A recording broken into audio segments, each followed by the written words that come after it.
राहुल जी ने शायद कर्नाटक के चुनाव के बारे में भी बोला है कि हमने डिटेल में रिसर्च की वहां पे और सब सबूत निकाले। तो वीडियोग्राफी में अगर वीडियोग्राफी आ जाएगी ना हाथ में हमारे, तो कोई सबूत ढूंढने की जरूरत नहीं पड़ेगी। खुद चुनाव आयोग की वीडियोग्राफी में चुनाव आयोग की ईमानदारी या बेईमानी के सारे सबूत आंखों से देखने को मिल जाएंगे। पक्ष की पार्टीज ने चुनाव आयोग को से इतनी वार्तालाप करने की चेष्टा कर ली है कि अब उनसे बात करना ही समय नष्ट करना है। मेरा ख्याल है इस सवाल का जवाब भी पीसफुल प्रोटेस्ट है, आंदोलन है, जिसका इशारा राहुल जी ने किया है। इसीलिए मैंने उसका स्वागत भी किया और हम सब लोग मिलकर राहुल जी के साथ खड़े रहकर इस आंदोलन को। राहुल गांधी ने एक बार फिर चुनाव आयोग पर निशाना साधा है। उन्होंने कहा है कि बिहार में SIR के नाम पर SC, ST, OBC और अल्पसंख्यक भाइयों बहनों के वोट चुराए जा रहे हैं। इस पर आपकी क्या टिप्पणी? राहुल जी ने आंदोलन छेड़ने की बात की है, मैं तहे दिल से उसका स्वागत करता हूं। उन्होंने ये भी कहा है कि हमने वीडियोग्राफी मांगी तो उन्होंने कानून बदल दिया, बिल्कुल सही बात है। वीडियोग्राफी में क्या प्रॉब्लम है? तो राहुल जी किस तरफ चीज की तरफ इशारा कर रहे हैं। वीडियोग्राफी मांगी, कानून बदल दिया। वीडियोग्राफी में क्या नजर आएगा? वीडियोग्राफी में ये नजर आएगा कि राहुल जी सच बोल रहे हैं और मोदी जी झूठ बोल रहे हैं। फिर राहुल जी को भी एक शब्द बोलने की जरूरत नहीं पड़ेगी जैसे ही वीडियोग्राफी मिलेगी। लेकिन ये वादा हम कर रहे हैं देश से और सभी विपक्ष की पार्टियों से, वीडियोग्राफी हम आपको लेके जरूर देंगे। महाराष्ट्र की भी, दिल्ली की भी, उत्तर प्रदेश की भी और देश के बाकी सब हिस्सों की वीडियोग्राफी हम आपको जरूर देंगे। उसके बाद आप लोग जनता को दिखाएं वीडियोग्राफी और जनता खुद अपनी आंखों से देख लेगी किस प्रकार से मशीनों में हेराफेरी हुई है, इतने बड़े संख्या में हेराफेरी हुई है। राहुल जी ने शायद कर्नाटक के चुनाव के बारे में भी बोला है कि हमने डिटेल में रिसर्च की वहां पे और सब सबूत निकाले। तो वीडियोग्राफी में अगर वीडियोग्राफी आ जाएगी ना हाथ में हमारे, तो कोई सबूत ढूंढने की जरूरत नहीं पड़ेगी। खुद चुनाव आयोग की वीडियोग्राफी में चुनाव आयोग की ईमानदारी या बेईमानी के सारे सबूत आंखों से देखने को मिल जाएंगे। राहुल गांधी ने यह भी आरोप लगाया है कि कर्नाटक की एक लोकसभा सीट की जांच में बड़े पैमाने पर वोट चोरी मिली है। राहुल ने बताया है कि उनकी टीम ने एक लोकसभा सीट की वोटर लिस्ट को डिजिटल फॉर्मेट में कन्वर्ट किया और उसका विश्लेषण कर गड़बड़ी पकड़ी है। ये मामला क्या है, आप हमारे दर्शकों को बताएं सर। देखिए, मसला वही है कि वोटर लिस्ट में धांधली जो थी ना, जो अभी बिहार में हो रही है बड़ी संख्या में, उसको धांधली पहले भी हो चुकी है लेकिन अभी बड़ी तादाद में होलसेल में हो रही है।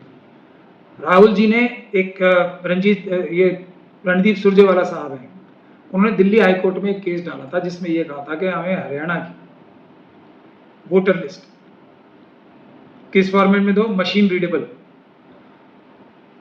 सॉफ्ट कॉपी मशीन रीडेबल दो।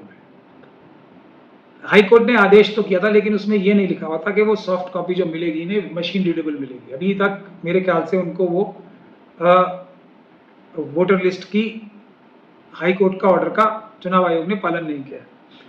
तो समस्या ये आती है कि जब तक कंप्यूटर रीडेबल, जो मशीन रीडेबल वो बोल रहे हैं, ऐसी अगर वोटर लिस्ट नहीं मिलती है किसी को, तो वो जो वोटर लिस्ट में डुप्लीकेशन ऑफ वोट्स, तरह तरह के वोट जो ये बीजेपी और आरएसएस अपने वाले बाहर के लाके जो लाखों वोट बढ़ा लेते हैं, उसमें फोटो से पकड़े जाएंगे वो, क्योंकि वो फेस रिकग्निशन टेक्नोलॉजी जो होती है वो ये बता देगी कि ये वाला फेस इससे मिल रहा है तो ये दोनों एक ही व्यक्ति हैं और ये फर्जी वोट बीजेपी ने बना रखे हैं। ये एक है। फिर एड्रेस का भी इसमें वो होता है, एक ही एड्रेस के ऊपर अलग अलग जगह लिख के। तो ये जो एड्रेस और फेशियल जो फोटोग्राफ और एड्रेस होते हैं, फादर का नाम होता है, ये सब अगर मशीन रीडेबल कॉपी मिल जाएगी, यानी कि कंप्यूटर जिसको पढ़ सकता है, तो ये काम बड़े आसानी से हो सकता है। अगर ये फिजिकल फॉर्म में भी हो सकता है, लेकिन फिजिकल फॉर्म में ये बहुत ज्यादा मुश्किल कार्रवाई होती है, क्योंकि तब हमें ना सिर्फ एक वोटर लिस्ट जो एक कॉन्स्टिट्यूंसी की होगी उसको सामने रखना पड़ेगा, बल्कि दूसरी जगहों की भी कॉन्स्टिट्यूंसी की जो वोटर लिस्ट होंगी उनको भी रखना पड़ेगा। एक एक फोटो को और एक एक एड्रेस को मिलाना पड़ेगा, जो फिजिकली पॉसिबल नहीं होता। तो ये कार्य एक कॉन्स्टिट्यूंसी में भी मुझे लगता है काफी मेहनत करके ये कार्य किया गया होगा, इसमें काफी रिसर्च और मेहनत और पैसे भी खर्च हुए होंगे। तो ये जो किया गया है कार्य, इससे शायद डुप्लीकेशन, जो राहुल जी शायद इशारा कर रहे हैं अभी, डुप्लीकेशन ऑफ वोटर्स, मतलब शक्लें, एक शक्ल के कई वोट, एक एड्रेस के कई वोट, अलग अलग जगह पे एक व्यक्ति को, और ऐसे व्यक्ति को जो कि नजर ही आ रहा होगा कि ये है तो 50 साल का लेकिन इसकी उम्र 23 साल लिखी हुई है। ऐसी बहुत सारी चीजें शायद उसमें पकड़ी होंगी उन्होंने। अब वो जब वो पब्लिक डोमेन में उस बात को बताएंगे तो ये बात ज़्यादा खुल के सामने आएगी, लेकिन अभी मैं इस बारे में यही अंदाज़ा लगा सकता हूँ। लेकिन मैं फिर एक बात ये कह रहा हूँ, ये सब राहुल जी ये बताएंगे कि ये हमारे सबूत हैं, चुनाव आयोग कहेगा कि ये आपने झूठे सबूत पैदा किए हैं। हम क्या काम कह रहे हैं, बहुत सिंपल है, चुनाव आयोग की बनाई हुई वीडियोग्राफी वो जनता देखे जो हम लेके देंगे, उसमें अपने आप नजर आ जाएगा कि क्या ईमानदारी हो रही है, क्या बेईमानी हो रही है। कुछ करने की जरूरत नहीं, खर्च करने की जरूरत नहीं है। मतलब पैसे तो थोड़े बहुत खर्च होंगे जो वीडियोग्राफी की फीस देनी पड़ती है चुनाव आयोग को, बाकी कुछ इतने बड़े संख्या में मेहनत करने की आवश्यकता नहीं है, इतने लोगों की रिसोर्सेज लगाने की भी आवश्यकता नहीं है। सब खुला खेल फर्रुखाबादी यूं नजर आ जाएगा जैसे आप फिल्म देख रहे हैं।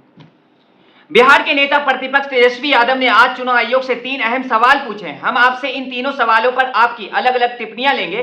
तेजस्वी ने सवाल किया है कि बिहार 18 लाख से ज्यादा मृत मतदाताओं के लिस्ट से बाहर किया गया है, तो 25 जनवरी 2025 को जब सेमेरी रिवीजन के बाद पूरी वोटर लिस्ट अपडेट की गई थी, जब ये 18 लाख मृत मतदाता क्यों नहीं मिले थे, किसका दोष है? ये आपकी टिप्पणी क्या है? मेरी टिप्पणी यही है कि अगर आप जिस व्यक्ति ने अपराध किया, कोई चोरी की है, उससे ये पूछें कि हम आपसे सवाल पूछते हैं आपने चोरी क्यों की, तो वो क्या बताएगा आपको? वो तो यही कहेगा हमने चोरी नहीं की, या वो जवाब नहीं देगा आपको। यही होता है। मतलब मेरे ख्याल से तो अब विपक्ष की पार्टीज ने चुनाव आयोग को से इतनी वार्तालाप करने की चेष्टा कर ली है कि अब उनसे बात करना ही समय नष्ट करना है। मेरा ख्याल है इस सवाल का जवाब भी पीसफुल प्रोटेस्ट है, आंदोलन है, जिसका इशारा राहुल जी ने किया है। इसीलिए मैंने उसका स्वागत भी किया और हम सब लोग मिलकर राहुल जी के साथ खड़े रहकर इस आंदोलन को। तेजस्वी यादव जी तो बड़े संभ्रांत लहजे में संदेहास्पद बता रहे हैं उसे, मैं तो सीधा सीधा फ्रॉड बता रहा हूँ।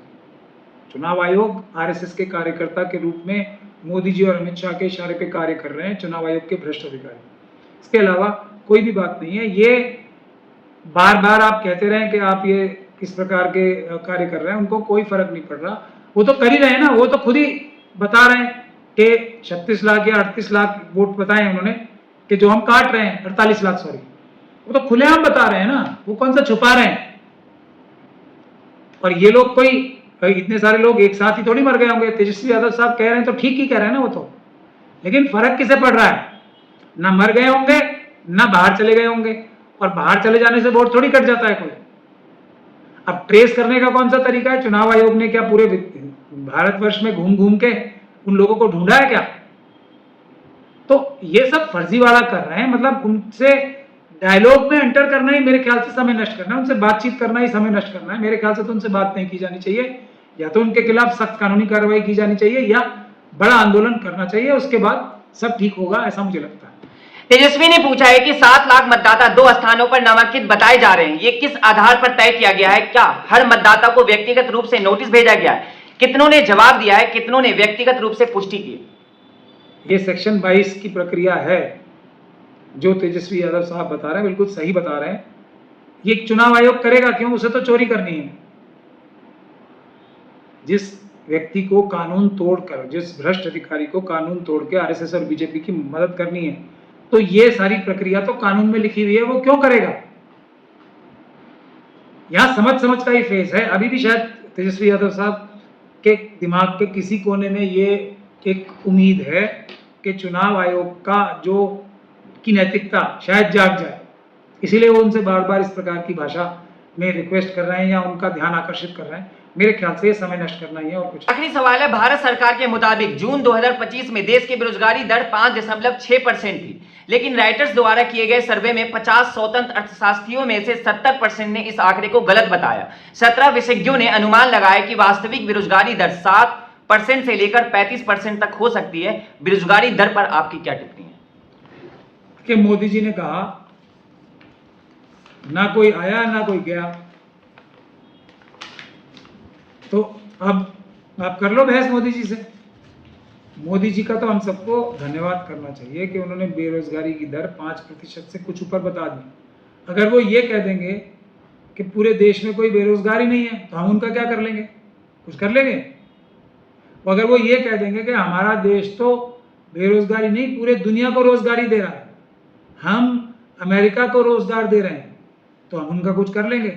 मोदी जी अगर ये बोल देंगे कि उन्होंने ट्रम्प साहब को बोला कि आप सीज फायर कर दो, तो उन्होंने कर दिया तो हम उनका कुछ कर लेंगे, तो वो तो कुछ भी कह सकते हैं ना, लेकिन उनका कहा हुआ सच होगा ये कभी नहीं हो सकता।